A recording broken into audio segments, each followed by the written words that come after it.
কখনো মেঘ কখনো বৃষ্টি, তার উপর দিয়ে দূর থেকে দেখা যাচ্ছে গাছে কাঁচা আম। ভাগ্যিস গাছটার মালিক আমি নয়, না হয় আরো আগে এই আমটাকে পেড়ে বানিয়ে খেতাম এই গ্রীষ্মের দুপুরে। এই প্রচন্ড রোদ্রে আবার কিছুক্ষণ পর পর বাতাস আসতেছে, আকাশ মেঘলা হয়ে যাচ্ছে। এই অবস্থাতে দিনটা মনে হয় যে শুধুই আমার।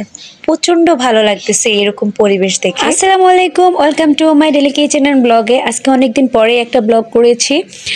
সকাল সকালে চলে আসলাম বারান্দাতে। বারান্দাটা বহুদিন হয়েছে পরিষ্কার করে না, পাতায় ভরে গিয়েছে বাতাসের কারণে। তারপরে দেখেন একটা হাসনাইনা গাছের ফুল পড়ে আছে।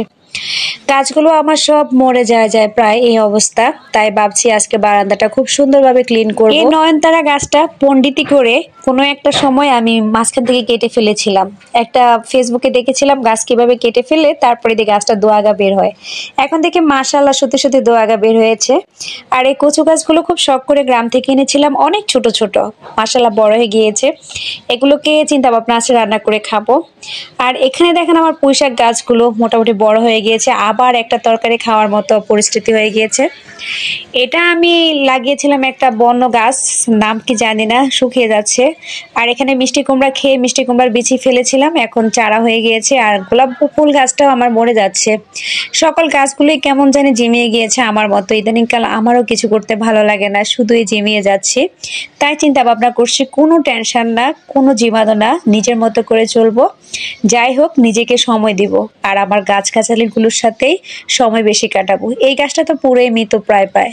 দেখি এটাকেও মাঝখান থেকে কেটে ফেলবো, তারপরে এটার পরিস্থিতি কি হয় আপনাদের সাথে কোনো একটা সময় আবার শেয়ার করব। এই গাছটার নাম কি কেউ যদি পারেন বলে যাবেন, কারণ একদমই অচেনা হয়ে গিয়েছে গাছটা পাতা পড়ে। আমারই দোষ, আমি কোনো কিছুর যত্ন নিতে পারি না। আপনাদের সাথে কথা বলতে বলতে অফ ক্যামেরায় কিন্তু আমি পুরাটা বারান্দা ভালোভাবে ক্লিন করে নিয়েছি। এখন একটু শলার মুঠো দিয়ে পাতাগুলো ঝেড়ে নিচ্ছি, তারপর আর একটু ভালোভাবে ডিপ ক্লিন করে নিব পানি দিয়ে ধুয়ে। সেটা শেয়ার করব না, অফ ক্যামেরায় করে নেব। দেখেন এই রোদের মাঝে আবার একটু পরে শুরু হয়ে গেছে বৃষ্টি। আমার কাছে কেন জানি এই মুহূর্তগুলোটা অসম্ভব ভালো লেগেছে, তাই আপনাদের সাথে একটু শেয়ার করলাম। আর দেখেন কি করেছে অফ ক্যামেরায়, গাছটাকে পুরাটাই নেড়া করে দিলাম। তারপরে চলে আসলাম একটু বিকেলবেলা না বলতে 12:30 1টার দিকে বাবার বাড়ি বলতে বাবার বাসায়। তারা একটা সময় আমাদের কাছে থাকতো, এখন প্রচুর দূরে চলে গিয়েছে। বলে হচ্ছে যে 7 সমুদ্র 13 নদী পাড়ি দিয়ে তাদের বাসায় যাচ্ছে। তাদের বাসায় যাওয়ার আগে একটু ভাইয়ার জায়গাটা দেখে গেলাম। মাশাআল্লাহ খুব সুন্দর, চারিদিক অসম্ভব সুন্দর লেগেছে ভাইয়ার জায়গার ভিউটা। পুরোটাই আপনাদের সাথে শেয়ার করলাম, দেখানোর চেষ্টা করলাম। যতটুকু আমি আমার কম দামি মোবাইলটায় দেখাতে পারছি ঠিক ততটুকুই শেয়ার করেছি। ভাইয়াদের বাসার পাশেই, জায়গার পাশেই একটা আপু থাকে, তাদের বাসায় আমরা আসলাম একটু দেখা করার জন্য। এসেই দেখি তাদের 2টা রাজকুমারী আছে, একসাথে হাঁটাচলা করে, একসাথে নাকি তারা থাকে। একে অপরকে ছাড়া তারা থাকতেই পারে না, দেখে ভীষণ ভালো লাগলো। বাসায় আসার পরে একটা কাঁচা আম কুটে খেলাম লবণ মরিচ দিয়ে। ওই যে সেই সকালবেলার সেই লবণ মরিচের লোভটা থেকে গেল।